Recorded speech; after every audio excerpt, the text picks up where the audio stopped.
কোটা সংস্কার আন্দোলনে সাধারণ শিক্ষার্থীদের ওপর ছাত্রলীগের হামলার ঘটনায় উত্তেজনা বিরাজ করছে সারা দেশে।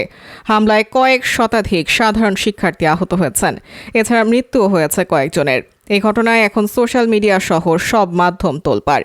এই ঘটনায় শোবিজের অনেক তারকাই কথা বলেছেন।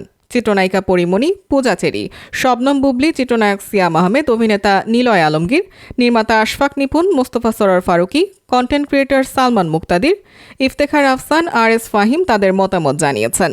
এবার কোটা সংস্কার আন্দোলন নিয়ে কথা বলেন ঢাকাই চলচ্চিত্রের জনপ্রিয় নায়ক শাকিব খান। বুধবার দুপুর 2:15টায় ফেসবুক ভেরিফাইড পেজে এক স্ট্যাটাসে নিজের মতামত জানান তিনি। এ নায়ক চলমান সংকটে প্রাণহানির কথা উল্লেখ করে লেখেন, আমার প্রাণের বাংলাদেশ এভাবে রক্তাক্ত হতে পারে না, কারো মা বাবার বুক এভাবে খালি হতে পারে না।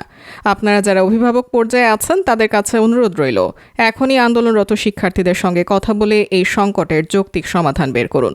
সব ধরনের সংঘাতের সমাপ্তি চাই। প্রসঙ্গত, গত 2 সপ্তাহ ধরে সরকারি চাকরিতে প্রবেশে কোটা প্রথা সংস্কারের দাবিতে আন্দোলন করে আসছেন বিভিন্ন বিশ্ববিদ্যালয়ের সাধারণ শিক্ষার্থীরা।